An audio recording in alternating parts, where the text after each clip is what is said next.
Hello mga kabibig! Welcome back sa ating bagong YouTube channel. Ito ang pinakamaingay na YouTuber sa balat ng YouTube. Ako si Kabibig, maglabag-labag na ta with evidence na bulaga ang maraming netizen ngayon, lalo na ang mga supporters ni Senator Jinggoy Estrada. Kasi ang ombudsman ay nagsumiti na ng kaso, plunder. Tapos may bribery, ano ba yung ano ba eh? Ewan ko sa inyo, ang bilis. Sobrang bilis na nagsampa ng kaso kay Senator Jinggoy Estrada at non-bailable to.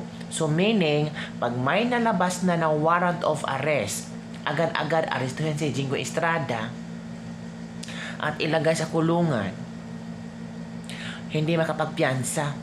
Ito si Matibag Kabibig, naghihintay lang daw na mag-release ng warrant of arrest at excited yata sila na arrest si Senator Jinggoy Estrada. Naku, ano ba naman? Ang gulo. Sabi ng ilang netizen, buti pa no si Jinggoy. Nauna, kumpara kay Martin Romualdez na matagal nang sinasabi ni Boyeng Rimulya, malapit na. Lalabas na ang warrant of arrest ni Martin Romualdez. Kompleto na ang mga dokumento nagpapatunay na makasuhan si Romualdez. Pero itong si Jinggoy, magbago lang ang Senate presidency, ay ang bilis. Ratsadahan, parang ambulansa. Napakabilis mga kabibig. Pero kay Martin, nag-freeze order pa. Freeze order for 20 days lang pala sa mga assets ni Martin. Tapos, palaging sinasabi ni Boyeng, kakasuhan na si Romualdez. Ang tanong, nandito pa ba si Romualdez sa Pilipinas?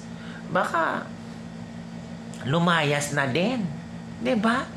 Pero mas unang nagsampa ang ombudsman sa kaso ni ni Jinggoy Estrada. 'Di ba? Kang Martin, bilyones, trilyones. Kumpara kay Jinggoy, milyones lang kung totoo man. Pero nagsalita na si Senator Jinggoy Estrada mga kabibig. Puro pagbibintang lang pala. Oo. Hahanapan nila ito ng lusot. Hahanapan nila ng ang kayang lawyer ay nag-isip na kung paano itong, for example, ang arrest warrant ay mailabas na. So, hanapan at of course, si Senator Jinggoy Estrada. Sabi ni Jinggoy Estrada, kung ito man ang magiging hatol sa akin sa kung ano ang aking paninindigan, kung ito man ay konsuelo sa aking paninindigan na tama ang pag-join niya sa majority, willing niyang i-accept to. Ito ang statement ni Senator Jinggoy Estrada, makinig kay kabibig. Ito ang statement ni Senator Jinggoy Estrada. Statement of Senator Jinggoy Estrada on the filing of cases before the Sandigan Bayan. We will exhaust all legal remedies. Sa kasalukuyan, inihahanda ng aking mga abogado ang mga kaukulang hakbang upang mapakita ang mga irregularidad sa naging proseso. Gayon din ang mga ebidensyang hindi nabigyan ng sapat na timbang at konsiderasyon. Kabilang dito ang Senate Legislative Budget Research and Monitoring Office, LBRMO, letter na nagsasaad na walang anumang record na ako ay nagpasok na anumang insertion sa 2025 national budget.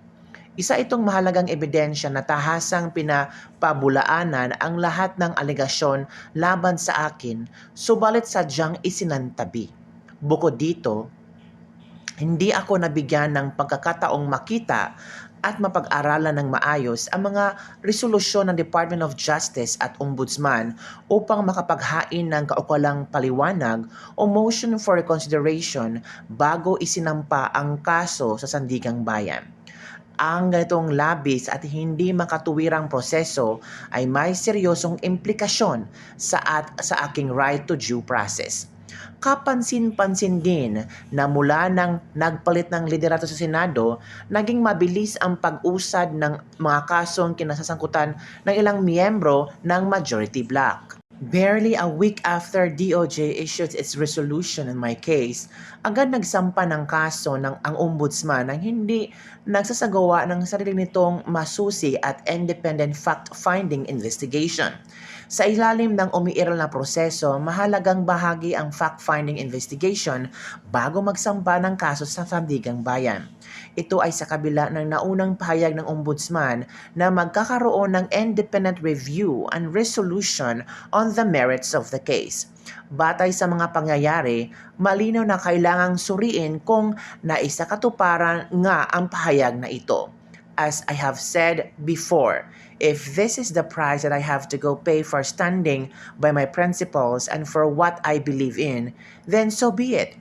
Ipagpatuloy ko ang paghahanap ng katotohanan at ang pagtatanggol sa aking pangalan sa tamang forum at alinsunod sa batas. Yan kabibig ang statement ni Senator Jinggoy Estrada at parang naramdaman niya na parang very unfair ang ginawa ng ombudsman. Ikaw kabibig, sa nakita niyong statement ng Senator Estrada, ano ang iyong reaksyon? Sound fishy ba ang ginawa ng ombudsman o parang minadali? Minadali nga ba? Naku po. Marami po nagtatanong sa akin kung ano magiging epekto kung may mga senador na absent or hindi magpa-participate sa impeachment. Honestly, wala po. Yan ang sagot. Kahit wala si Bato, for example, the impeachment would continue kasi for purpose of conviction, kailangan pa rin naman talaga 2/3 votes of the entire Senate membership, which is 24. So, kailangan pa rin talaga 16 with or without the participation of certain senators. Hindi naman yung requirement sa Constitution. Kaya lang this is where it gets interesting. With respect to the impeachment trial itself, di ba may mga pinafile na mga motions, meron mga general questions that need to be answered. Based on the impeachment rules po kasi, ang nagre-resolve niyan, for example, with respect to issue on admissibility of evidence or qualification of witnesses, o yung mga simple motions, for example, ang magre-resolve niyan yung presiding officer, which in this case, of course, is Senator Cayetano being the Senate President. However, ito na magiging importante yung bilang. Kapag ka inappeal yung desisyon niya, kapag ka merong appeal, ang magdedesisyon na po would be simple majority of the members who are actually present, assuming there is a quorum. So halimbawa, 2 po yung umattend doon sa particular day na yon. So 11 votes would be required to make a ruling on the appeal. Ngayon, kung si Bato lang ang wala, I think, although makaka-hurt sa majority, hindi masyadong malaki yung impact kasi 12 pa rin sila. Lamang pa rin sila sa minority na merong 11 lang, hindi ba? Kaya nga sa tingin ko, ito tingin ko lang noong nirereklamo nung minority yung participation ng mga walang senador via Zoom or teleconferencing, I guess it is with the anticipation na posibleng madagdagan pa yung mga hindi makakadalo. Kasi di ba sabi nga ni Ombudsman, naghahanda sila ng kaso laban kila Jinggoy et al. And if that happens, so mababawasan na yung majority. Although technically, hindi pwedeng palitan si Alan dahil kailangan pa rin ng 13 votes. Hindi ba? Pero sa actual impeachment proper mismo, madali siyang ma-override noong decision ng minority kasi mas marami na silang bilang. So kaya sa tingin ko, sa bandang huli, hindi naman dito ng labanan kung sino yung tama or mali sa kanila. Labanan talaga to ng bilang para malaman kung sino may control. Yun lang po. So napakinggan nyo na. May kawawa si Senator Jinggoy Estrada, no? Hindi lang pala si Senator Jinggoy Estrada, marami pa daw senador sa majority block ang kakasuhan, mga kabibig. Si Joel Villanueva, ang mga kapatid na Villar. Sabi nga ni Boying niya, kami talagang pinag-aralan namin ang mga dokumento kasi itong mga taong ito, itong mga senador na ito ay hindi basta-basta ma-impluwensyang mga tao. Alam mo pala, Boying. So make sure hindi ka nagkakamali sa mga ginawa mo, sa mga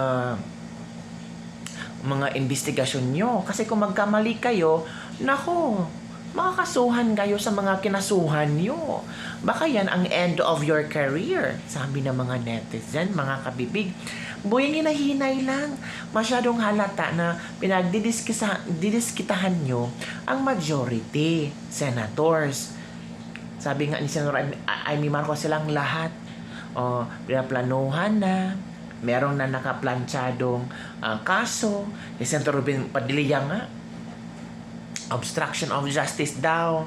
Di umano tumulong kay Bato para makatakas. Wow. Mas powerful pa pala ang ICC kaysa local court. At itong mga taong ito ba, they really give high emphasis on ICC court. Ang Korte Suprema nga, hindi pa nga sila nagdesisyon.